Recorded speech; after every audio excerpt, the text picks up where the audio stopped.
Hey guys! Welcome sa Janmim TV.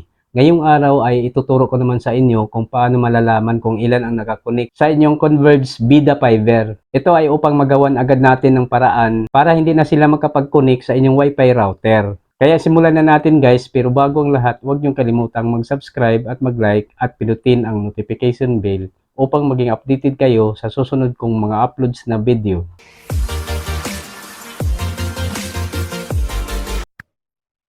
So ganito yan guys, bago tayo magsimula, kailangan nakakonect na kayo sa inyong Wi-Fi router. At kung connected na kayo, ang unang gagawin natin ay mag-open ng internet browser. Kahit anong internet browser ay pwede nyong gamitin.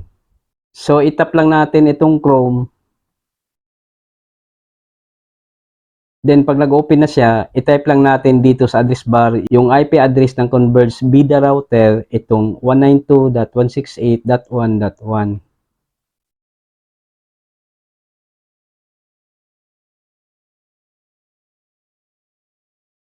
Then itap natin itong go. So ito yung lumalabas, your connection is not private. Attackers might be trying to steal your information from 192.168.1.1. For example, password, messages, or credit cards. Pero okay lang yan guys at huwag kayong mag-alala dahil router lang ang bubuksan natin. Kaya itap lang natin itong advance na makikita natin dito sa baba. Then meron na namang warning dito.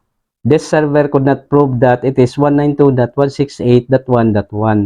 Its security certificate is not trusted by your device's operating system.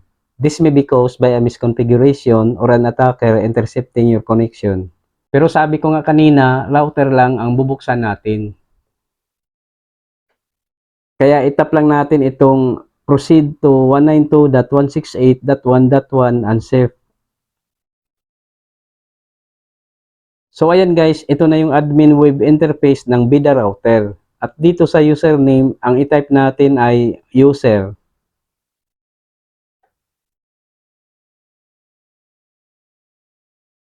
At sa password naman, i-type nyo lang kung ano man yung inyong sariling password. Dahil kung nakapagpalit na kayo ng password dati, ay hindi nagagana yung kanyang default password na user.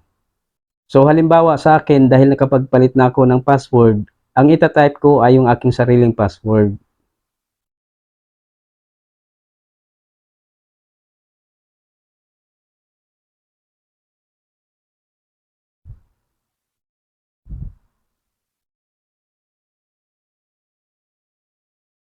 Then itap natin itong login.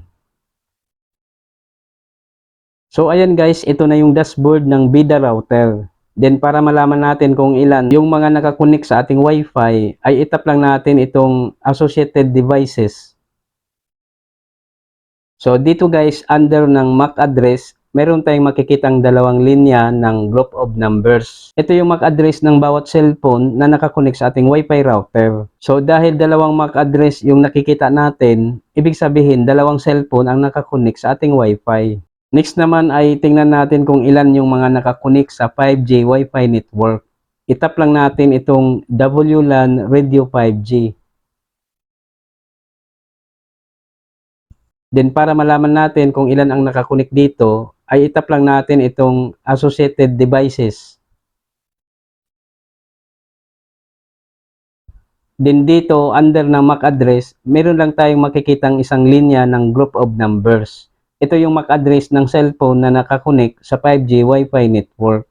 So dahil isang linya lang ng group of numbers ang nakikita natin, ibig sabihin isang cellphone lang ang nakakonek dito sa ating 5G Wi-Fi network. So matotal, merong tatlong cellphone ang nakakonek sa ating Wi-Fi router. So ganun lang guys, kung gusto nyong malaman kung ilan ang nakakonek sa inyong Bida Fiber, ay dito nilang tingnan sa associated devices para sa ganitong brand ng router. Hanggang dito na lang muna at sana ay nakatulong sa inyo ang video na ito. Ako po si Rodolfo Membreve Jr. at huwag niyong kalimutang mag-subscribe at mag-like at pindutin ang notification bell upang maging updated kayo sa susunod kong mga uploads na video.